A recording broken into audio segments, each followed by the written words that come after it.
Please welcome CSP Jeff Mowatt. Jeff Mowatt. Jeff Mowatt.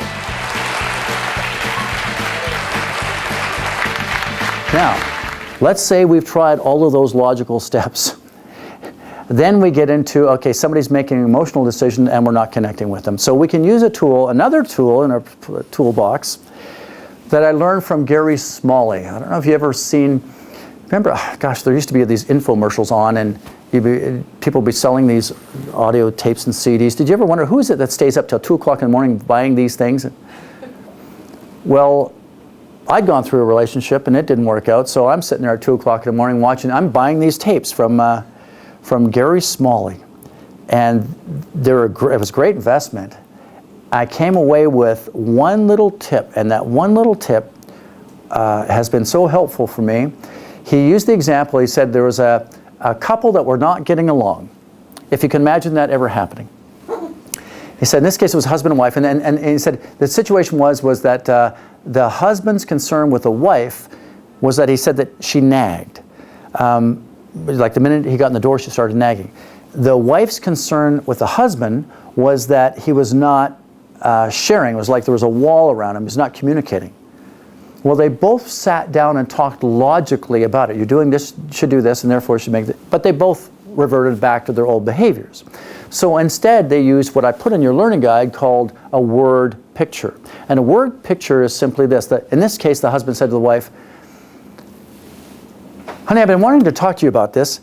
I didn't know exactly how to explain it. Imagine that we get a new little puppy dog. Now, he mentions a puppy because she loves dogs. He goes, you know, we decide that you and I will go away for the weekend, so we decide we'd leave the pup with your Uncle Bob. Now, he mentions Uncle Bob because she loves Uncle Bob. So she's like, okay, all right, yeah, okay.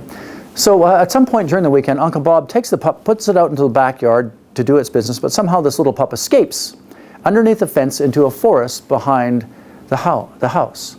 Night falls. Gets dark. Little pup is shivering away. Sees some movement in some bushes. Rushes over. Sticks his little nose in the bushes.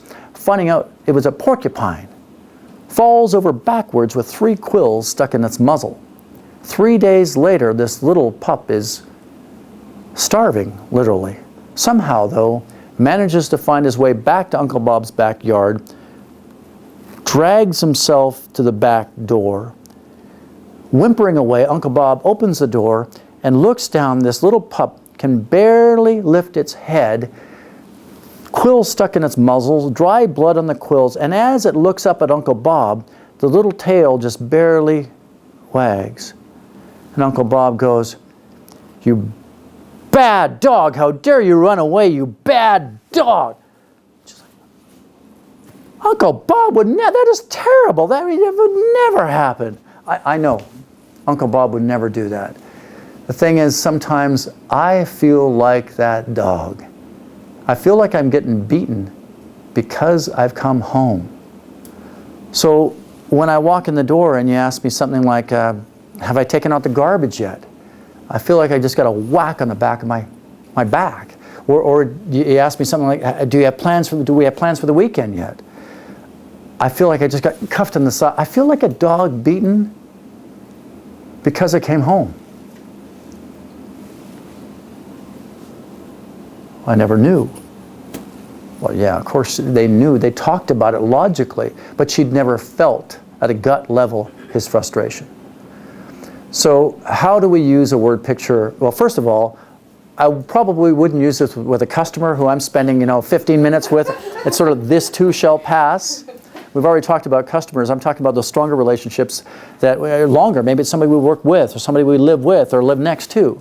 Well, in that situation, when we've talked with them, given them corrective feedback about their behavior, and it still perpetuates, then a couple things. First of all, you don't want to be interrupted in this. So do it at a time and a place where you're not going to be in the middle of stuff. And second, think about because it's an emotional word picture, we need to know what are they emotional about. Like, what are they into? Some people are into hobbies or travel or sports or children or whatever it might be. So what you do is you take a topic that they are into, treat them in that story the way they are treating you in real life. And you make the connection. And the whole idea is for them to be able to relate to the frustration that you're feeling getting that treatment, but they have to understand it.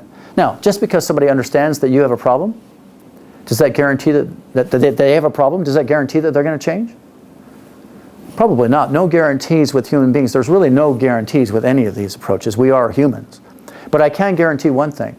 If the person doesn't understand that they have a problem, I can guarantee they won't change. They'll say things like, yeah, I know you have a problem with me doing this. Who's got the problem?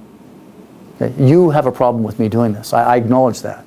Doesn't mean I'm going to change anything. But if we use a word picture, we can help them understand, ooh, that would feel bad. And they will remember these things. Now, it's not something you use every day, but it's good to have in your list with somebody who's really dear to you, who you want to actually have a better relationship with.